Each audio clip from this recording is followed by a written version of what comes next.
அனைத்து நண்பர்களுக்கும் வணக்கம். உங்கள் ஆஸ்ட்ரோ பழனிசாமிகள் பேசுகிறேன். இந்த காணொளியில துலாம் ராசிக்கு மே மாதம் எப்படி இருக்கும் என்பதை பற்றி பொது பலனாக பார்க்கலாம். இந்த மாதத்தை பொறுத்தவரையிலும் லாபஸ்தானாதிபதியாக வரக்கூடிய சூரியன் மே 13ஆம் தேதி வரலும் ராசிக்கு 7ஆம் இடத்துல இருக்கிறாரு. இதனால உங்களுடைய தனிப்பட்ட திறமைகளை வெளிப்படுத்தி புதிய வாய்ப்புகளையும் உருவாக்கிக்குவீங்க. புதிய வாய்ப்புகளும் கிடைக்கும்.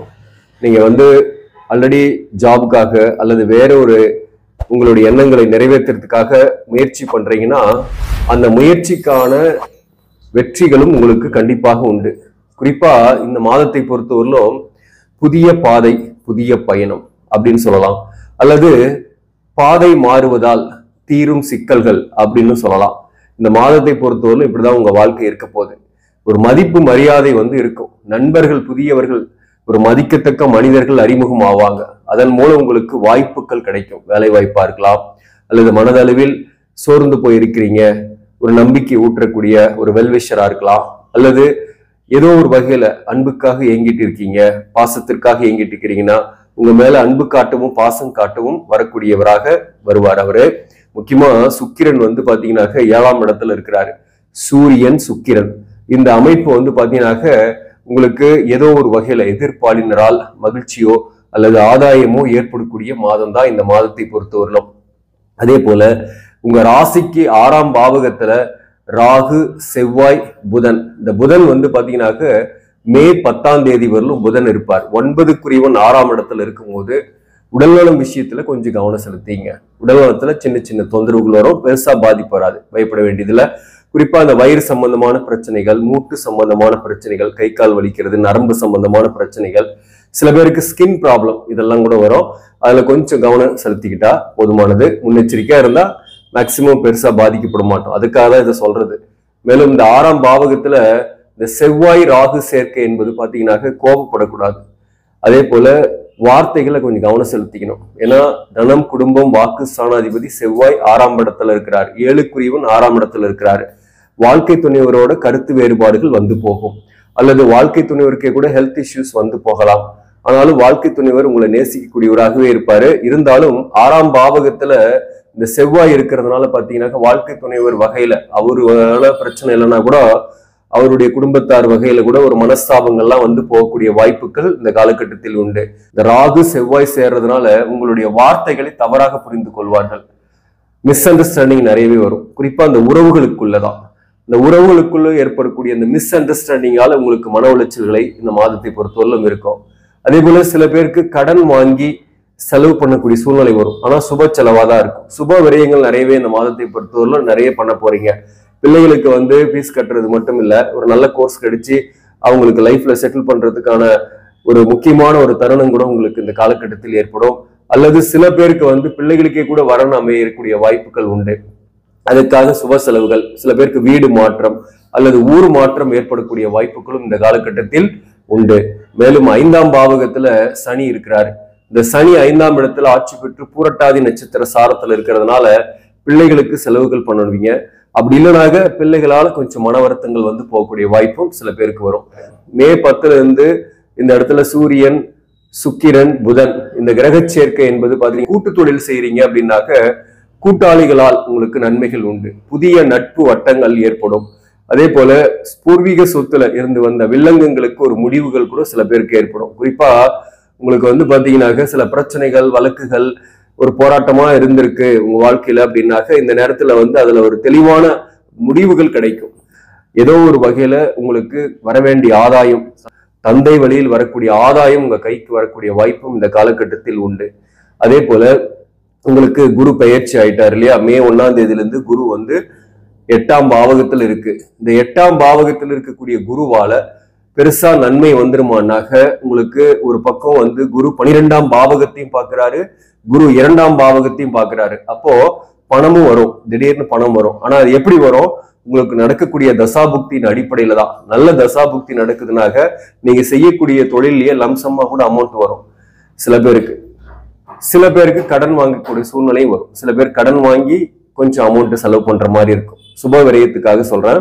ஒரு கமிட்மெண்ட் வரும். அந்த கமிட்மெண்ட்டுக்காக கொஞ்சம் கடன் படக்கூடிய சூழ்நிலையும் இந்த மாதத்தை பொறுத்தவரையிலும் வரும். ஏன்னா 2ஆம் அதிபதியாக வரக்கூடிய ஒரு 6ஆம் பாவகத்துல செவ்வாய் ராகு சேர்க்கை இருக்கிறதுனால சில பேருக்கு கடன் வாங்கி செலவு பண்ணக்கூடிய சூழ்நிலையும் ஏற்படும். அதே போல சுப செலவாக தான் இருக்கும். 8ஆம் இடத்துல இருக்கக்கூடிய குருவால பாத்தீங்கன்னாக்க இடமாற்ற சிந்தனைகள்லாம் இருக்கும். இந்த இடமாற்ற சிந்தனை வரும். ஆனா இருக்கிற வேலையிலேயே இருக்கிறது நல்லது. அது ஏற்கனவே நம்ம குரு பயிற்சியில் கூட நம்ம சொல்லியிருக்கிறார். அது வக்கரமாகக்கூடிய காலகட்டத்தில் வேணா இடமாற்றத்தை செய்யலாம். அப்ப நன்மைகள் ஏற்படும். அதாவது அக்டோபர் மாசத்துல மேல நீங்க வேலை மாற்றம் இடமாற்றத்துக்கு முயற்சி பண்றீங்கன்னா பெட்டரா இருக்கும். இப்போதைக்கு வந்து பாத்தீங்கன்னா இடமாற்ற சிந்தனைகள் இருக்கும். இருக்கக்கூடிய வேலையில ஒரு இடமாற்றம் பண்ணலாம், அல்லது வேற ஒரு ஊர்ல போய் செட்டில் ஆகலாம்ன்ற எண்ணங்கள் வரும். வாங்கக்கூடிய ஒவ்வொரு பொருளும், அதாவது ஈவன் வீடு வாங்குறீங்க அல்லது சொத்துக்கள் வாங்குறீங்க அல்லது ஏதோ ஒரு தேவையான வீட்டுக்கு தேவையான பொருள் வாங்குறீங்கன்னா கூட 1க்கு 4 முறை விசாரிச்சு அதை வெரிஃபை பண்ணிட்டு வாங்குறது நல்லது. அதே போல டாக்குமெண்டேஷன்ல சைன் பண்ணும் போது முன்னெச்சரிக்கையாக இருந்து சைன் பண்றது நல்லது. அது வந்து ரொம்ப ரொம்ப நமக்கு சேஃபை கொடுக்கும். 8ஆம் பாவத்து நஷ்டத்தை தவிர்க்கலாம். நஷ்டம் ஏற்படக்கூடிய வாய்ப்பும் இருக்கு. நம்ம ஏற்கனவே குரு பயிற்சி பலன்கள்ல சொல்லியிருக்கிறார். ஆனா இந்த மாசத்தை பொறுத்தவரை உங்களுக்கு பெருசா நஷ்டம் வராது. இந்த சூரியன் 14ஆம் தேதியிலிருந்து ராசிக்கு 8ஆம் இடத்துக்கு வந்துடுறாரு. குருவை அசங்கப்படுத்திடுறாரு.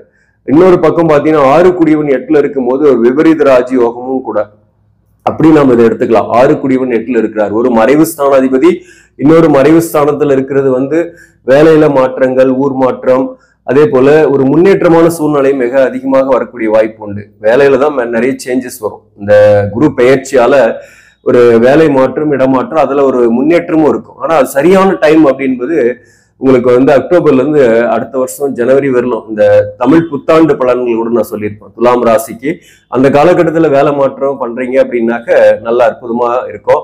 இத்தனை நாள் வரலும் வேலை கிடைக்காதவர்களுக்கு வேலை கிடைக்குமா அப்படின்னாக்க நிச்சயமாக வேலை கிடைக்கும். இந்த மாதத்துல முயற்சி செய்யுங்க. கண்டிப்பா பாசிட்டிவ் இருக்கு. புதியவர்களுடைய அறிமுகத்தால உங்களுக்கு ஏதோ ஒரு வகையில அவர்கள் மூலம் உங்களுக்கு ஒரு நல்ல செய்தி கிடைத்து அதனால வந்து உங்களுக்கு புதிய வேலை வாய்ப்பு கிடைக்கிறதுக்கு நிறைய சான்சஸ் இருக்கு. அதே போல திருமணம் முயற்சிகள் செய்யலாமா? திருமண முயற்சிகள்லாம் கண்டிப்பா சக்சஸ் ஆகும். இந்த மாதத்தை பொறுத்தவரையிலும் வரன்கள்லாம் வரும். கல்யாணம் ஆகாதவர்களுக்கு சொல்றேன் நானு. அதே போல இந்த 7ஆம் பாவகத்துல 11ஆம் அதிபதி இருக்கிறதுனால மறுமணத்திற்காக வரன் பார்க்கறவங்களுக்கும் வரன்கள் அமையும். இப்போ வந்து சில முயற்சிகள்லாம் அந்த செவ்வாய் 6ல இருக்கிறதுனால உங்களுக்கு சில முயற்சிகள் உடனுக்குடனே சக்சஸ் ஆகாத மாதிரி இருக்கும். கொஞ்சம் பெண்டிங்கா இருக்கிற மாதிரியே தான் இருக்கும். ஆனா அதற்காக நீங்க வந்து ஃபெடப் ஆகுறதோ அல்லது மன வருத்தங்கள் அடையிறதோ தேவையில்லாதது. நீங்க தொடர்ந்து முயற்சி செய்யும் போது அது வந்து உங்களுக்கு சக்சஸ் ஆயிடும். அதனால நீங்க இதுக்கு யோசிக்கவே வேண்டாம்.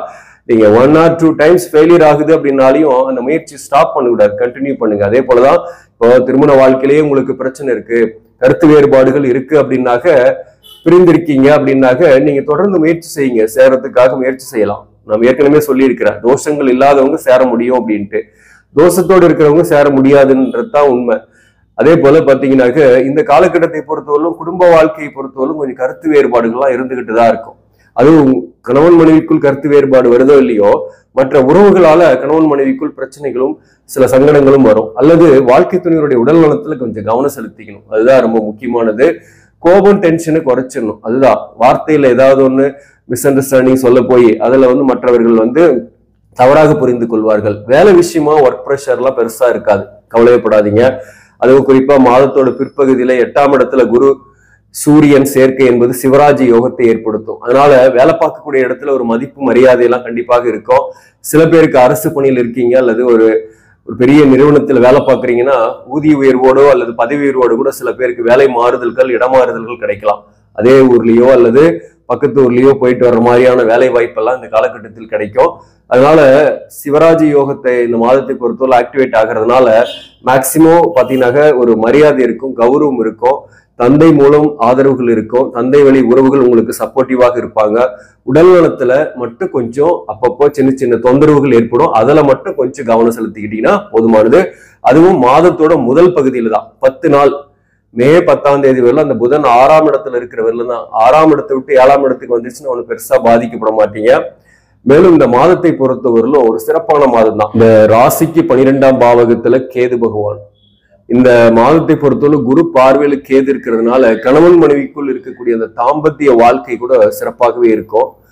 அதே போல உங்களுக்கு விரயங்களும் அது சுப விரயமாகவே ஆகும். பெரிய அளவுக்கு மன அழுத்தம் இருக்காது. இந்த 5ஆம் இடத்துல சனி இருக்கிறது வந்து பாத்தீங்கன்னாக்க காதல் இருக்கீங்க அப்படின்னாக்க அது வந்து சில மனஸ்தாபங்களை ஏற்படுத்தும். அல்லது காதல் சக்சஸ் ஆகாத மாதிரி கொஞ்சம் இடையூறுகள்லாம் இந்த காலகட்டத்தை பொறுத்தவரையிலும் இருக்கும். புத்திர பாக்கியத்துக்காக ட்ரை பண்றீங்கன்னா கொஞ்சம் செலவுகள் பண்ணி புத்திர பாக்கியம் கிடைக்கக்கூடியதாக இருக்கும். பிள்ளைகள் வழியில உங்களுக்கு கொஞ்சம் பண செலவுகள் ஆகிறது, பிரச்சனைகள் ஏற்படுவதெல்லாம் கொஞ்சம் இருக்கும் இந்த மாதத்தை பொறுத்தவரையிலும். அதுல கொஞ்சம் கவனம் செலுத்திங்க.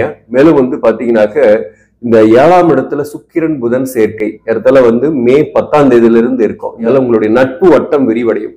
அதனால ஒரு ஆதாயம் இருக்கும் கண்டிப்பாக. அது எதிர்ப்பாளின நட்பாக கூட இருக்கலாம். அதனால உங்களுக்கு பெனிஃபிட் உண்டு கண்டிப்பாக.